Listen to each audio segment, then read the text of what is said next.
Christmas to all.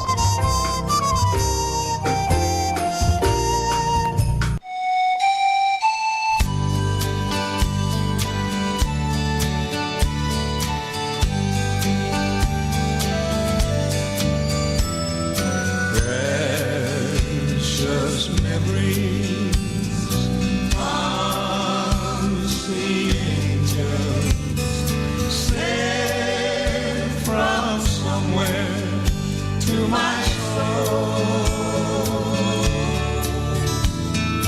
How they linger ever near me, and the sacred past unfold. In the stillness of the midnight, echoes from the past I hear.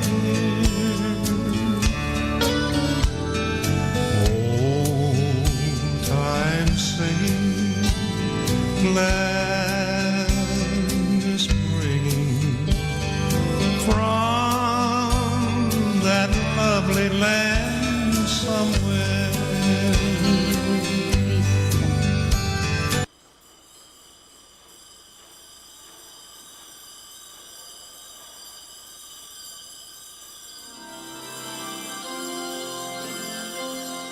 Ang puso ko'y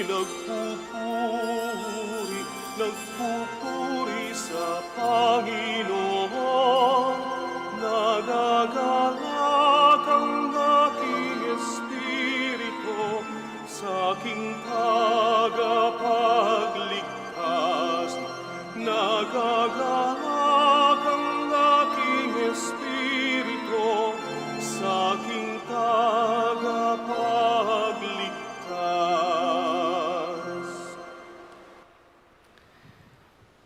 We begin this Holy Mass in the name of the Father, and of the Son, and of the Holy Spirit.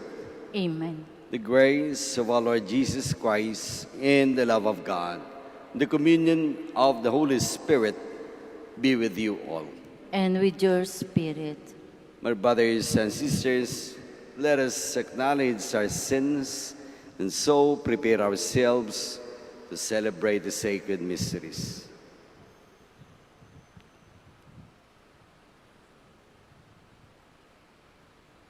I confess to Almighty God and to you, my brothers and sisters, that I have greatly sinned in my thoughts and in my words, in what I have done, and in what I have failed to do, to my fault, to my most grievous fault. Therefore I ask Blessed Mary, ever Virgin, all the angels and saints, and you, my brothers and sisters, to pray for me to the Lord our God. May Almighty God have mercy on us, forgive us our sins, and bring us to life everlasting. Amen. Lord have mercy. Lord, have mercy. Christ have mercy. Christ, have mercy. Lord have mercy. Lord, have mercy. Let us pray.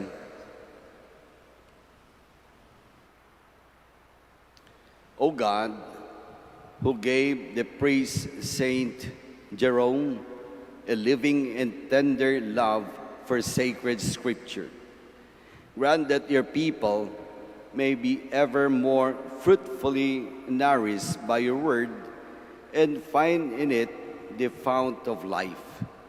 Through Lord Jesus Christ, your Son, lives and reigns with you in the unity of the Holy Spirit, one God, forever and ever. Amen. Please be seated. A reading from the book of Job. Job answered his friends and said, I know well that it is so, but how can a man be justified before God? Should one wish to contend with him, he could not answer him once in 1,000 times. God is wise in heart and mighty in strength, who has withstood him and remained unscathed. He removes the mountains before they know it. He overturns them in his anger. He shakes the earth out of its place, and the pillars beneath it tremble. He commands the sun, and it rises not. He seals up the stars. He alone stretches out the heavens and treads upon the crest of the sea. He made the Bear and Orion, the Pleiades and the constellations of the south. He does great things past finding out, marvelous things beyond reckoning. Should he come near me, I see him not. Should he pass by, I am not aware of him. Should he seize me forcibly, who can say him nay? Who can say to him, what are you doing? How much less shall I give him any answer, or choose out arguments against him? Even though I were right, I could not answer him, but should rather beg for what was due me. If I appealed to him and he answered my call, I could not believe that he would hearken to my words. The word of the Lord. Thanks be to God. Let my prayer come before you, Lord. Let my prayer come before you, Lord. Daily I call upon you, Lord. To you I stretch out my hands. Will you work wonders for the dead? Will the shades arise to give you thanks? Let my prayer come before you, Lord. Do they declare your mercy in the grave, your faithfulness among those who have perished? Are your wonders made known in the darkness, or your justice in the land of oblivion? Let my prayer come before you, Lord. But I, O Lord, cry out to you. With my morning prayer I wait upon you. Why, O Lord, do you reject me? Why hide from me your face? Let my prayer come before you, Lord. Please stand. Hallelujah, hallelujah, hallelujah. I consider all things so much rubbish, that I may gain Christ and be found in him. Hallelujah, hallelujah, hallelujah.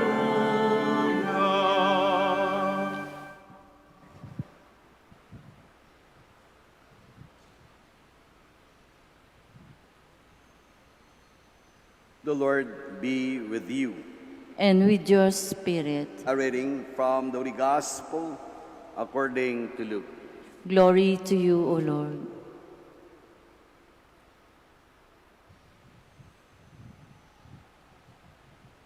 Jesus came to his native place and taught the people in the synagogue. They were astonished and said, "Where did this man get such wisdom and mighty deeds? Is he not the carpenter's son? Is not his mother named Mary? And his brothers James, Joseph, Simon, and Judas? Are not his sisters all with us? Where did this man get all this?" And the people took offense at Jesus. But Jesus said to them, "A prophet is not without honor except in his native place and in his own house. And he did not work many mighty deeds there because of their lack of faith.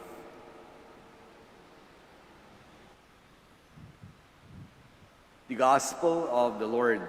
Praise to you, Lord Jesus Christ. Please be seated. Gandang umaga po sa inyong lahat. Good morning to everybody. Good morning, Father. Brothers and sisters, paano natin nakikilala ng ang isang tao ay Katoliko? Ano-ano ang mga sinyales? Ano-ano ang ating nakikita? How can we recognize that a person is a Catholic? Sa dami-dami po ng ginagawa at iba-ibang mga dinarasal, merong dalawang madalas na napapansin. Madalas na nakikita. Ang unang-una, ang pagkukuros. Ikalawa, pagdarasal ng rosaryo. The sign of the cross and praying the rosary. Ito yung pinaka-obvious, dalawang nakikitang, dalawang sinyales na masasabi natin ang isang tao ay Katoliko. Kapag meron tayong nakitang tao nagkurus, siguradong Katoliko. At kapag siya'y nagdarasal ng rosaryo, sasabi din natin siya'y Katoliko. Kaya ang isang Katoliko, maski na saan, nagkukrus. Pagkagising sa umaga, hanggang sa pagtulog niya sa gabi, bago matulog, he or she makes the sign of the cross.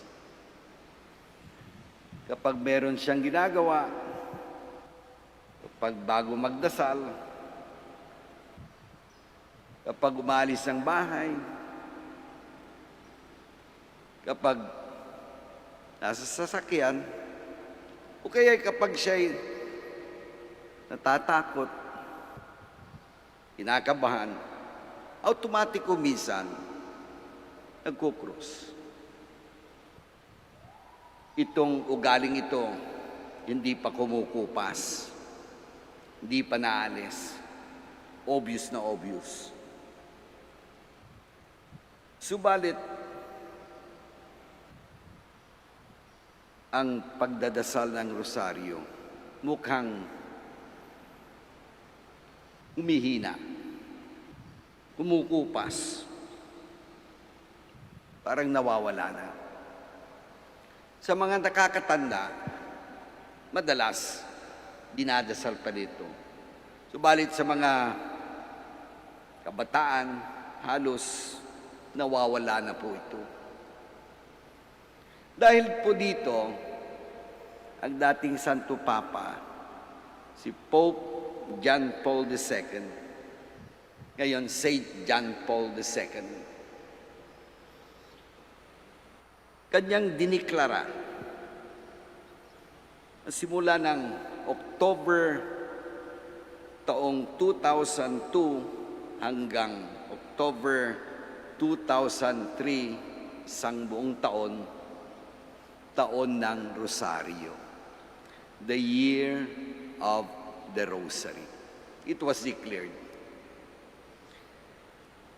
And the Pope wanted at that time the renewal of praying this traditional prayer of the Rosary. Ang salitang Rosaryo, galing po yan sa Latin na salita, rosa. At ang ibig sabihin, rose, yung bulaklak na rose, rosas. At ang rosarium, isang hardin ng rosas. Garden of Roses. And brothers and sisters, sa ating pagdarasal ng rosaryo, para tayong namimitas ng mga rosas sa hardin ni Maria.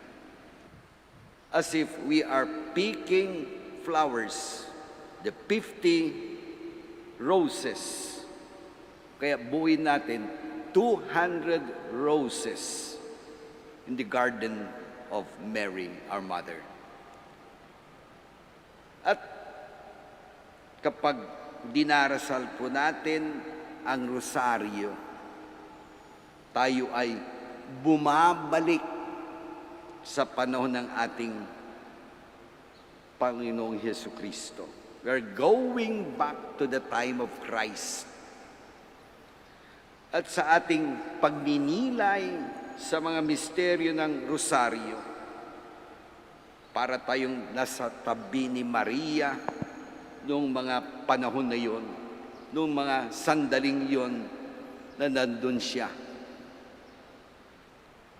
Kaya si Maria, my brothers and sisters, ang ating kasama. Si Maria ang ating kaantabay. Si Maria ang ating companion sa pagdarasal ng rosaryo. Ang mga misteryo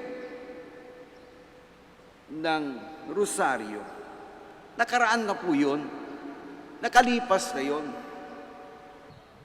Subalit, ito'y buhay na buhay at binubuhay natin ngayon sa kasalukuyan kapag tayo ay nagdarasal nito.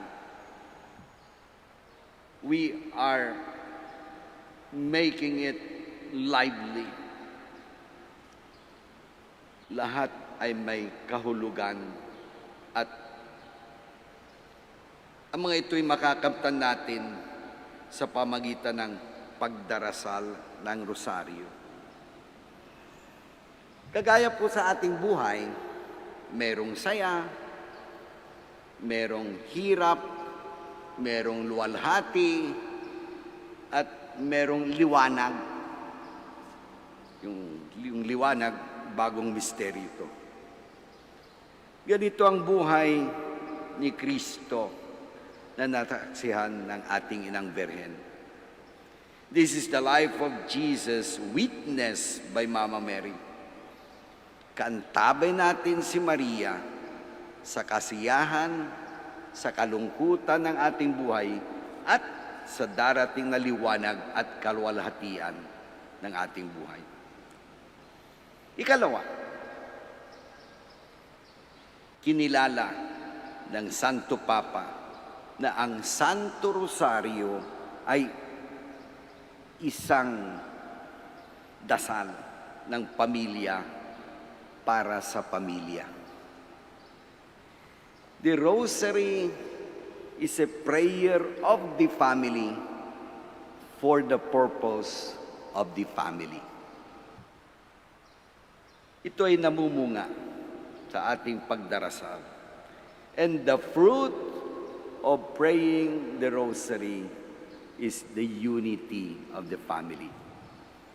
Meron ngang dating sinasabi, the family that prays together stays together. Yung pamilya daw nagdarasal ng rosaryo, sila po ay buong buo at nagkakaisa. Ngayon, sa ating panahon, ang masakit na nangyayari, ang nag-uugnay ng pamilya, hindi po ang rosaryo, kundi sa harapan ng TV. At ano kayang ating pwedeng makuhang mga values sa harap ng TV? This month of October, buwan po ng inialay para sa pagdarasal ng Banal na Rosaryo, Santo Rosario. Buwan ng Family Rosary.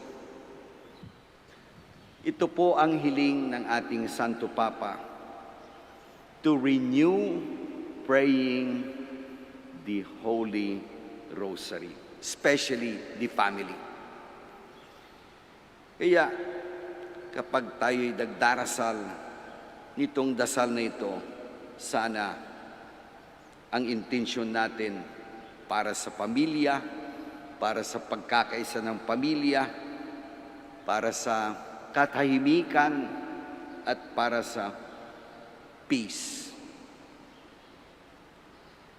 Ganon din, our special prayers and intention para tayo ligtas sa sakit na ito, especially in this time of this pandemic. We ask Mary to intercede for us through praying the Rosary. Let us pray the Rosary.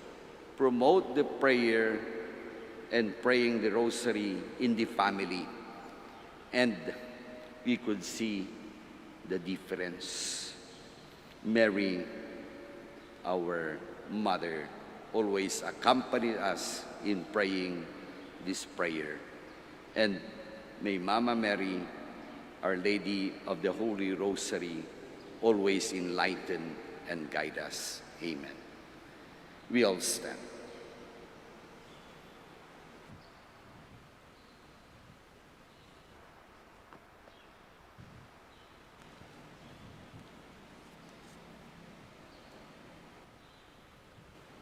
We present our needs before God, our Father, whose Son Jesus Christ has called us to follow him. With confidence, we pray for the grace to accept that calling. And our response is, Lord, hear our prayer. Lord, hear our prayer.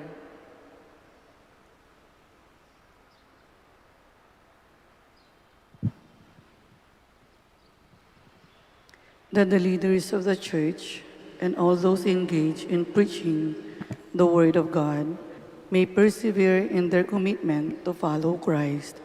Let us pray to the Lord. Lord, hear our prayer. That our community may be renewed from day to day through faith in the Word of God, calling us to a better life. Let us pray to the Lord. Lord, hear our prayer. That those of us who have lost hope because of our sins may realize that Christ, our leader, walks with us and carries the cross with us. Let us pray to the Lord. Lord, hear our prayer. That those who are weakened by sickness or infirmity may be assured of God's comfort through the care and support of their families. Let us pray to the Lord. Lord, hear our prayer. That the dead who follow Jesus in life may enter God's presence forever in heaven. Let us pray to the Lord. Lord, hear our prayer.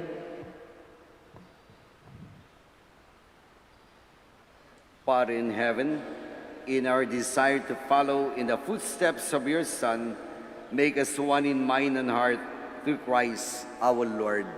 Amen. Please be seated.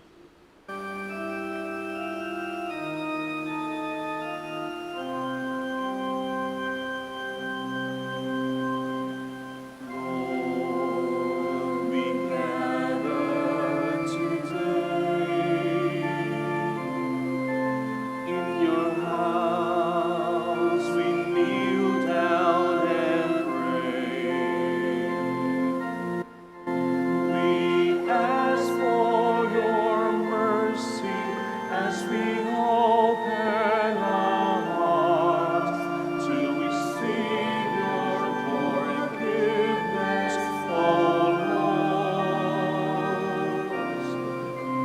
As we offer this bread and as we bring you this wine, bless them, Lord Jesus, feed us now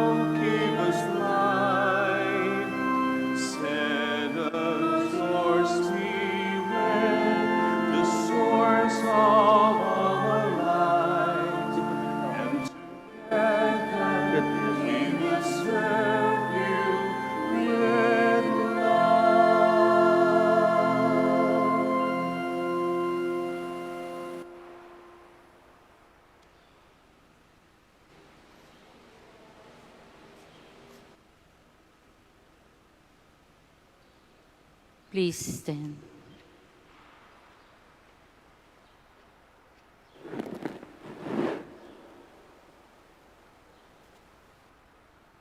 Pray, my brothers and sisters, that my sacrifice and yours be acceptable to God, the Almighty Father. May the Lord accept the sacrifice at your hands for the praise and glory of his name, for our good and the good of all his holy church. Grant us, O Lord, that having meditated on your word, following the example of Saint Jerome, we may more eagerly draw near to offer your majesty the sacrifice of salvation. Through Christ our Lord. Amen. The Lord be with you. And with your spirit, Lift up your hearts. we lift them up to the Lord. Let us give thanks to the Lord our God. It is right and just. It is truly right and just, our duty and our salvation, to praise your mighty deeds in the exaltation of all the saints, and especially as we celebrate the memory of the Blessed Virgin Mary, to proclaim your kindness as we echo her thankful hymn of praise. For truly even to earth's ends you have done great things and extended your abundant mercy from age to age. When you look on the lowliness of your handmaid, you made us through her the author of our salvation, your Son Jesus Christ our Lord. Through him, the host of angels adores your majesty and rejoices in your presence forever. May our voices, we pray, join with theirs in one chorus of exultant praise as we acclaim. Holy, holy, holy, Lord God of hosts. Heaven and earth are full of your glory. Hosanna in the highest. Blessed is he who comes in the name of the Lord. Hosanna in the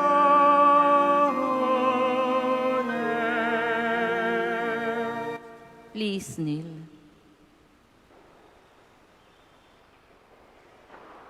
You are indeed holy, O Lord, the fount of all holiness. Make holy therefore these gifts, we pray, by sending down your Spirit upon them like a dewfall, so that they may become for us the body and blood of our Lord Jesus Christ.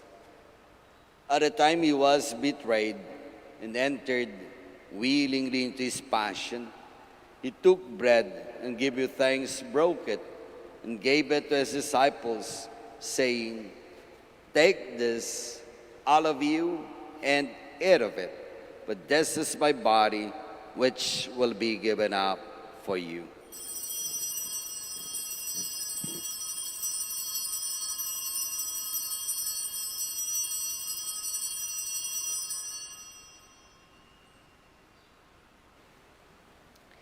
In a similar way, when supper was ended, he took the chalice and once more, giving thanks, he gave it to his disciples, saying, "Take this, all of you, and drink from it.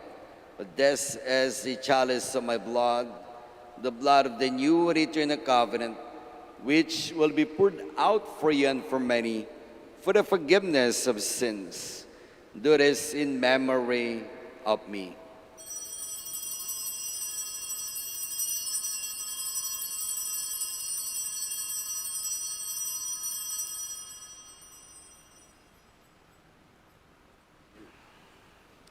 The mystery of faith. When we eat this bread and drink this cup, we proclaim your death, Lord, until you come again. Therefore, Therefore, as we celebrate the memorial of his death and resurrection, we offer you, Lord, the bread of life and the chalice of salvation, giving thanks that you have held us worthy to be in your presence and minister to you. Humbly we pray that partaking of the body and blood of Christ, we may be gathered into one by the Holy Spirit. Remember, Lord, your church spread throughout the world, and bring her to the fullness of charity, together with Francis our Pope, Socrates our Bishop, and Fidelis his Assistant Bishop, and all the clergy. Remember also our brothers and sisters who have fallen asleep in the hope of the resurrection, and all have died in your mercy. Welcome them into the light of your face. Have mercy on us all, we pray, that with the Blessed Virgin Mary, Mother God, the Blessed Joseph, his spouse, with the blessed apostles, and all the saints who please you throughout the ages, we may merit to be co-heirs of eternal life. May praise and glorify you through your Son, Jesus Christ.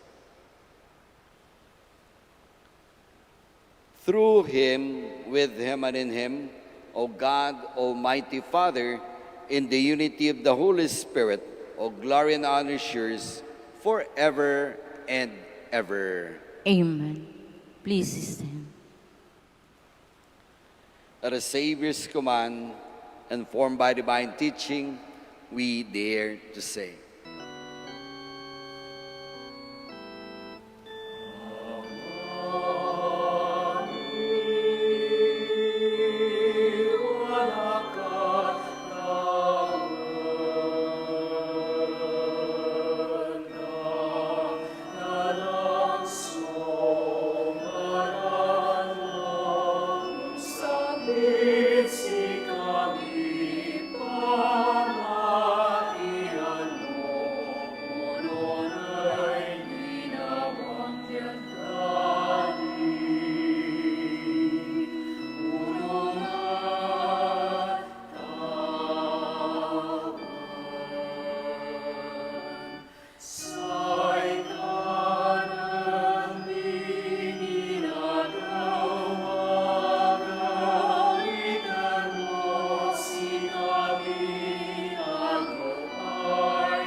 deliver us, Lord, we pray, from every evil. Graciously grant peace in our days, that by the help of your mercy, we may be always free from sin and safe from all distress, as we await the blessed hope and the coming of our Savior, Jesus Christ. For the kingdom, the power, and the glory are yours, now and forever. Lord Jesus Christ has said to apostles, peace I leave you, my peace I give you. Look not on our sins, but on the faith of your church, and graciously grant her peace and unity in accordance with your will, live and reign forever and ever. Amen. The peace of the Lord be with you always. And with your spirit. Let us now offer each other the sign of peace. Peace be with you.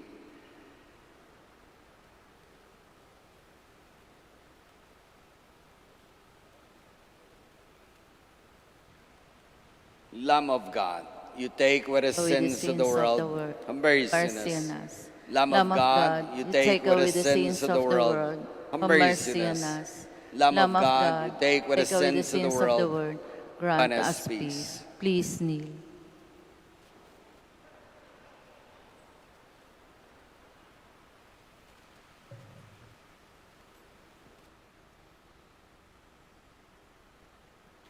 Behold the Lamb of God. Behold him who takes away the sins of the world. Blessed are those called to the supper of the Lamb. Lord, I am not worthy that you should enter under my roof, but only say the word, and my soul shall be healed.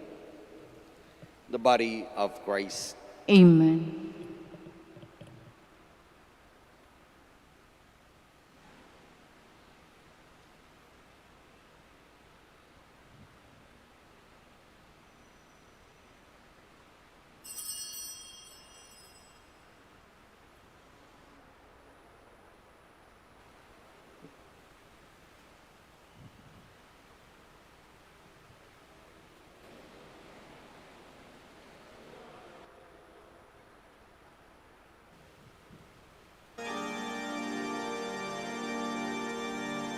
Puno ka ng pag-ibig, puno ka ng pananalig, matyaga, mapagkumbaba, masikasik sa kawang gawa.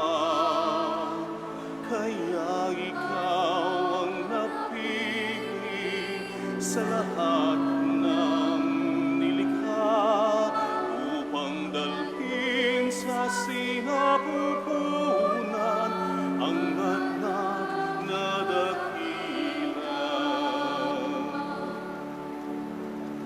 Kahit noong una ika'y nagkuluhan sa balita ng anghel, di nagpatinag sa takot, magkusik kay sunod. Narito ako, ang alipin ng Panginoon.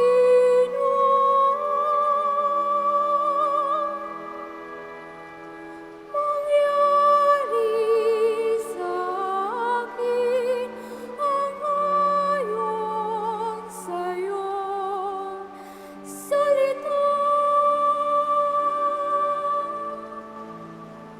Puno ka ng pag-ibig, puno ka ng pananalig, matyaga, mapagkumbaba, masikasik sa kawang gawa.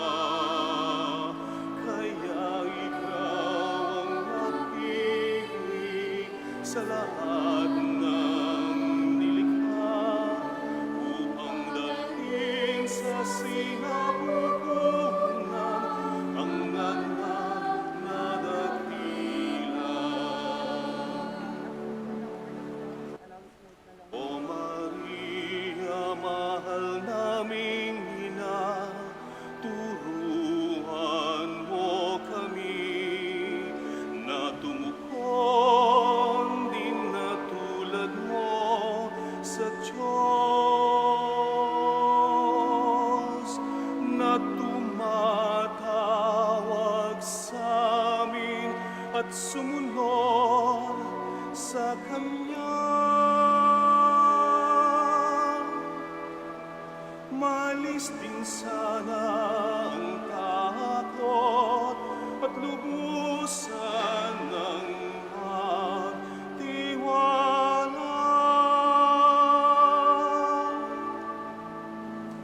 Puno ka ng pag-ibig, puno ka ng pananalig, matyaga, mapagkumbaba, masikasik sa gawang gawa. Kaya ikaw ang napili sa lahat ng nilikha upang dalhin sa sinapupunan ang anak na dakila, upang dalhin sa sinapupunan ang anak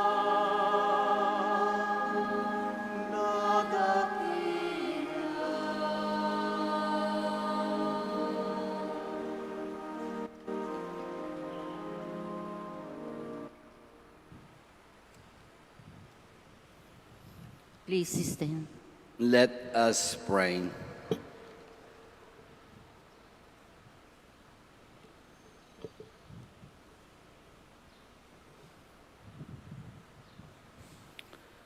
May these holy gifts we have received, O Lord, as we rejoice in celebrating Saint Jerome, stir up the hearts of your faithful, so that, attentive to sacred teachings, they may understand the path they are to follow, and by following it, obtain life eternal through Christ our Lord. Amen. Amen.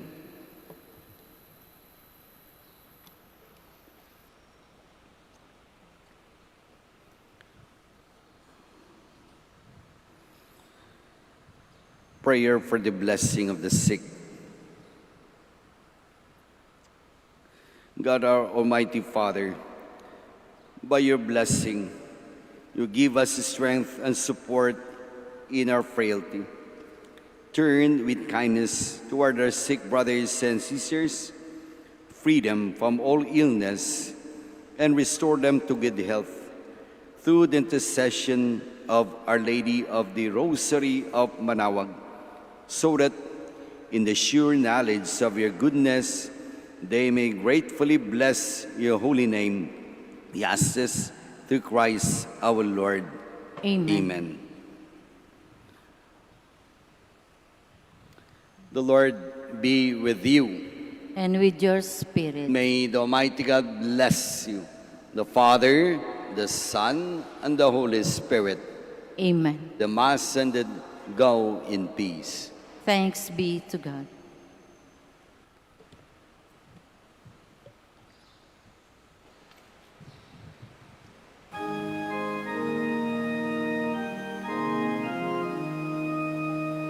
O Maria, Holy Liwa, Kaninaya Maaro, tulungan mo, pidalan mo, yauna pagtawan, sa'y dayaw mo, O Maria, tiyan ko ipalakan.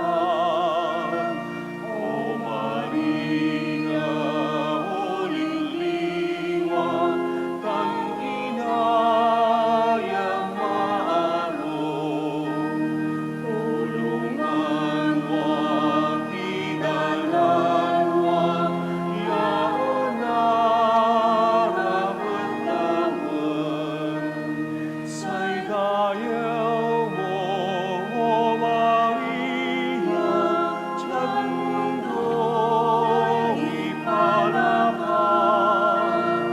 O Maria, Holy Liwa, Kaninaya Maaro, tulungan mo, pidalan mo, yauna pagtawan.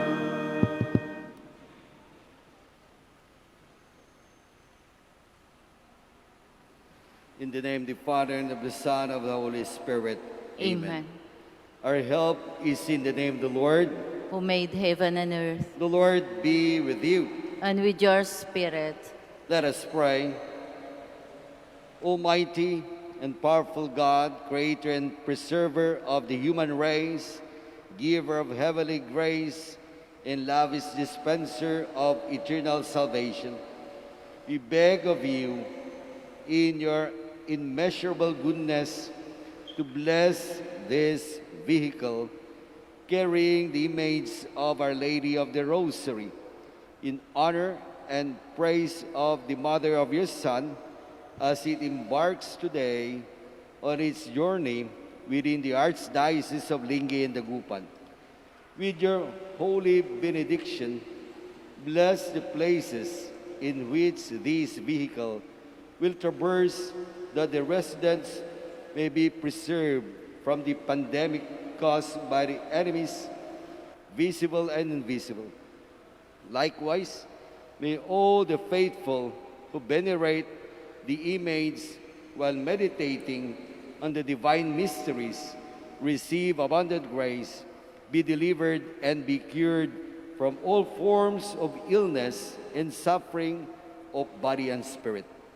This we ask in the name of our Lord Jesus Christ, who live and reigns with you in the unity of the Holy Spirit, one God, forever and ever. Amen.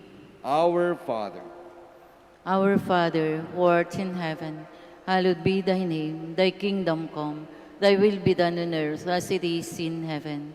Give us this day our daily bread, and forgive us our trespasses, as we forgive those who trespass against us. And lead us not into temptation, but deliver us from evil.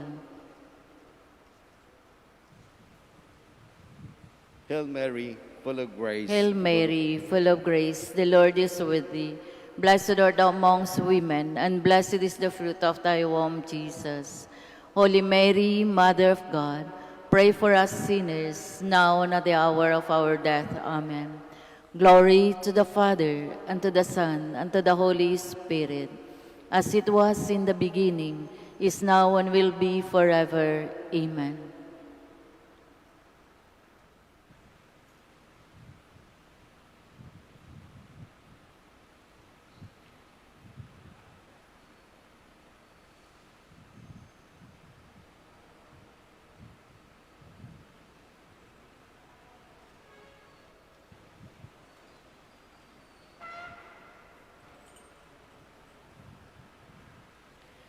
The Lord be with you. And with your spirit. May the Almighty God bless you, the Father, the Son, and the Holy Spirit. Amen. Go in peace. Thanks be to God.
Prayer for our OFW.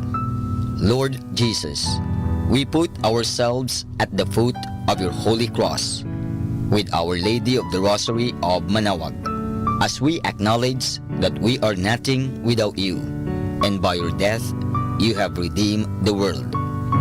We believe in faith that nothing is impossible with you.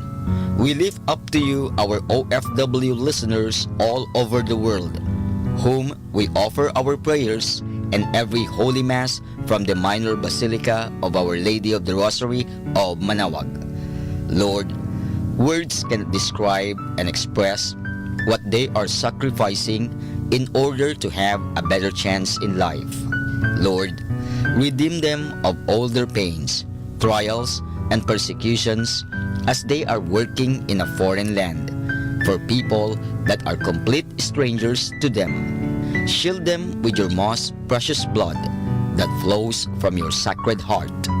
Protect them from any harm and abuses that they may face as they continue their journey in life. We beg for your mercy and divine love, for they are far away from their families, loved ones, and friends. They miss our home that is causing heartaches and loneliness, that they are at a loss on what to do. Grant them the power and strength from the Holy Spirit to succeed and to be blessed in this chapter and mission in their life. Guide, inspire, and lead them to believe in faith that you will never forsake nor abandon them in their hours of need. Be with them always, especially for those OFW who are staying in places where they are not allowed to worship and pray for you. Make their bodies, minds, and spirit be your temple. Our Lady of the Rosary of Manaoag, you are always sensitive to their needs. You know what is in their minds, heart, and their condition in life. We love you as we ask you to cover them, their families, loved ones, and friends with your mantle of love and protection. We ask all of this in the name of Jesus, through the intercession of Our Lady of the Rosary of Manaoag. Amen.